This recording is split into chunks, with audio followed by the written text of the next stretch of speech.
สวัสดีค่ะมือนี้พัชชาจะพาพี่น้องมาเข้าช่อแม่ใบสีครับพี่น้องคะนิ้วหางหงเวลาทำนิ้วหางหงนะคะ พี่น้องคะม้วนเป็นลักษณะแบบนี้แล้วก็ใส่ดอกพุธปลอมลงไปนี่ค่ะพับกลับปุ๊บจับปุ๊บนี่ค่ะก็จะเป็นลักษณะนิ้วหางหงเนาะค่ะงามโบแพ้นิ้วประยุกต์คือกันค่ะพี่น้องคะแล้วก็มือนี้พัชชาใช้เป็นใบกระบือนะคะเปียยอดใบกระบืองามก็เลยอยากเอาใบกระบือมาใส่ครับพี่น้องคะบริมีอย่างไรดอกเอามากันไก่นะถ่ายคลิปกับบริเตรียมของพี่น้องคะคือจับกล้องมาได้แหละก็ถ่ายรถมาได้ลำมีลำไรพี่สร้างอย่างวะอันนี้เขาต่อเขามาเวลาเขาเข้าช่อเขาจะได้เข้าง่ายนะคะพี่น้องคะโอ้ยเอาอันนี้มันโผล่มาจนมันบงามออกก่อนเข้าตัวนี้ก่อนนี่ค่ะ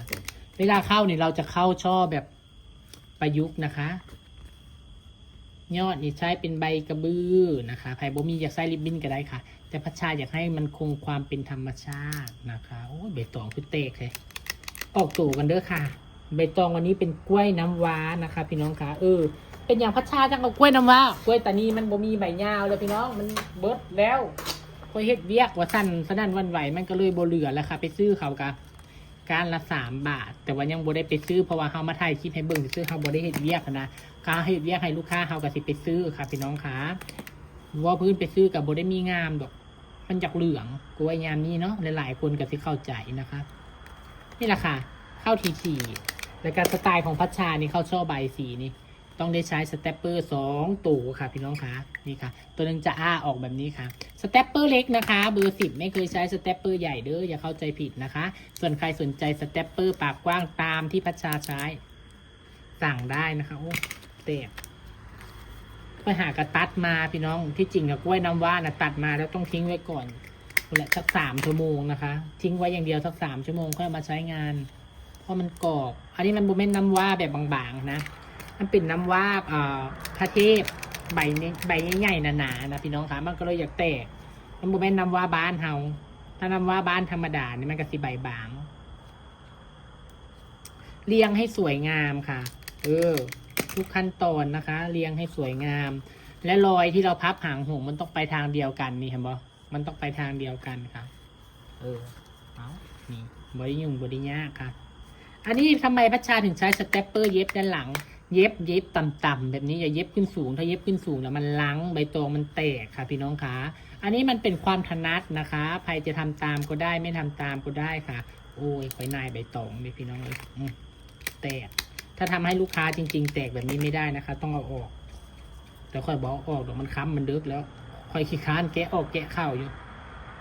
ว่าซื้อได้พี่น้องพัชชานะว่าตรงๆนี่แหละ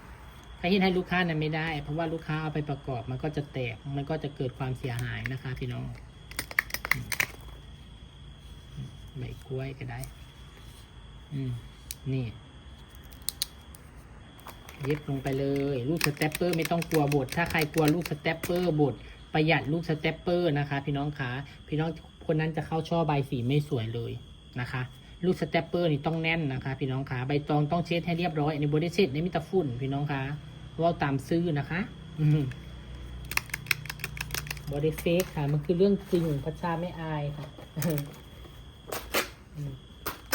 แต่ที่จริงทำงานมันก็ต้องเรียบร้อยแหละแต่พัชชาทำมันไม่เรียบร้อยอย่าเอาเป็นตัวอย่าง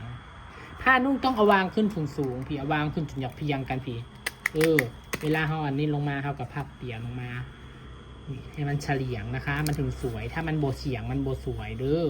แล้วก็โบให้ยืดนะคะแม่ใบสีถ้าแม่ใบสียืดแล้วมันยาวเกินมันไม่สวยนี่ค่ะ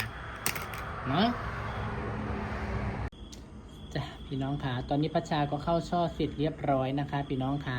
เป็นแม่ใบสีนิ้วหางหงดูฝั่งนี้ก็จะเป็นลายนี้ค่ะแล้วก็สังเกตผ้านุ่งจะเฉียงลงแบบนี้เด้อให้สังเกตเห็นปะผ้านุ่งต้องเฉียงลงอย่างนี้มันถึงจะสวยพี่น้องคะอีกฝั่งหนึ่งค่ะและที่สำคัญต้องถี่ช่องไฟต้องถี่อย่าให้ห่างมากเกินไปค่ะพี่น้องคะนิ้วหางหงก็สวยไม่แพ้กันกับนิ้วประยุกต์นะคะพี่น้องคะแค่ไม่ได้ห่อริบบิ้นนะคะแต่สีสันมันเป็นธรรมชาติดีค่ะพี่น้องคะใส่ใบกระบือเข้าไปแล้วสวยงามค่ะ ฝากติชมเข้ามาในเด้อพี่น้องจ๋าว่าถึกอกถึกใจพี่น้องบอคันว่าพี่น้องเบิ่งแล้วถึกอกถึกใจพอมกพอใจดีก็ฝากพี่น้องกดแชร์ไว้หน้าเฟซเจ้าของเนี่ยค่ะกดแชร์ลงไปเนี่ยเด้อค่ะส่วนใครยังบ่ได้ติดตามพัชชาในช่อง YouTube เงินใบสีพัชชาฝากกดติดตามด้วยนะคะพี่น้องค่ะไปแล้วค่ะสวัสดีค่ะ